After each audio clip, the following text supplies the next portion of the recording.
On the theme of unity, what do you think about the JQ implosion? There's been a lot. I know you're pretty good friends with Dan Bilzerian, right? And Jake, yeah. So we both said the same thing. People were saying this stuff about Dan, but I went to Dan's house too. I didn't see anything. He asked me to lock up my phone. It was a good hangout. I don't even know like what's the implication of this accusation that, oh, he told us to put our phones away. Like that, when that did happen when I was there, actually. That did happen in that this was in August 2024. It was a gathering. Like the video was leaked. Like someone posted the video of me being there, and Nick was there, Myron was there, Jake was there. Or And yeah, well, like we all know, like even like you were when I was visiting you in New York, you not noted that all these phones have listening that can be tapped in at any time through the mic. Daniel said that I should mute my Blue Yeti mic when I'm not streaming. I'm like, bro, they're listening. Like they're tap everything I do. It's like I don't have privacy. We all don't, but I'm definitely under profile, and you too. They're listening. Yeah, so I mean, it's not like a strange thing to say like, okay, let's put our phones to the side. It doesn't mean like, oh, we're planning a assassination operation or something like illegal. But it's just like to have privacy. Yeah, let's. And it's not like we just put our phones like on the kitchen counter, like his living room. If you know, like is connected to the kitchen, and there's like an island, there's counters, and we just put a little bit at a distance. It wasn't like some put your phone in this metal case and we have to go to a secret location. It wasn't anything like that. So yeah, I think they're just getting carried away. I think it's just ego. It's just really stupid fighting.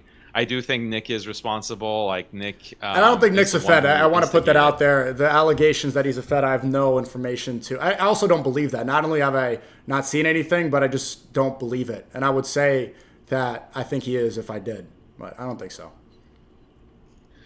I don't think he's a Fed, but I think that he might have like certain backers that might be within the deep state.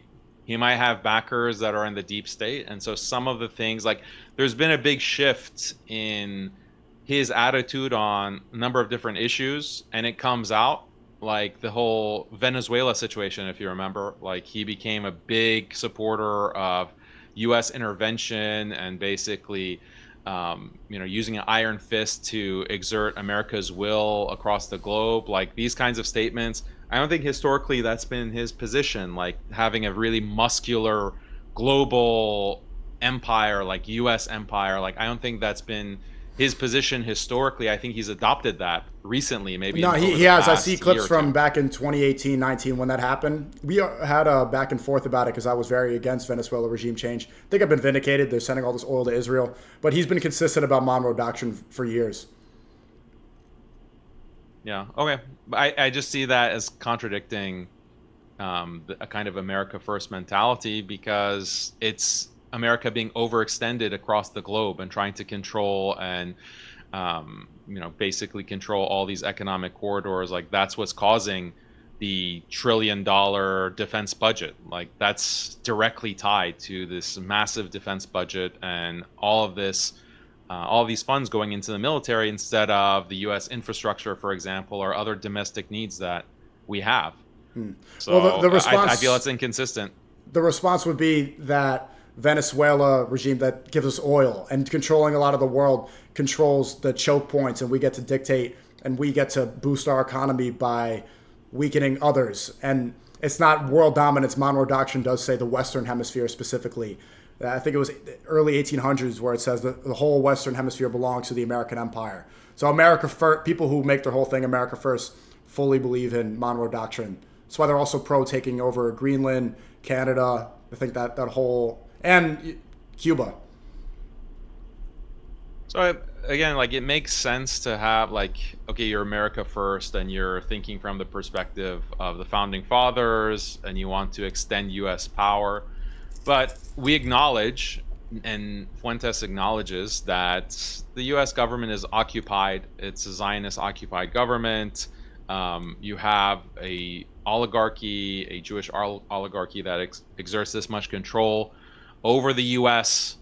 So the more power, like when Venezuela comes under the control of Donald Trump, that means it's under the control of this oligarchy. It only benefits that oligarchy. It benefits those elites and Israel, not the American people. So how do you square that circle? Like, how do you reconcile that?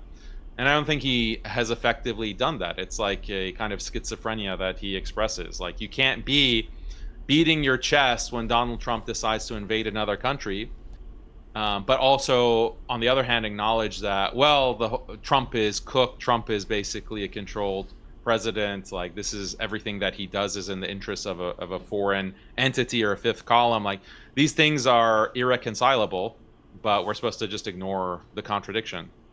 Yeah, I don't agree on everything,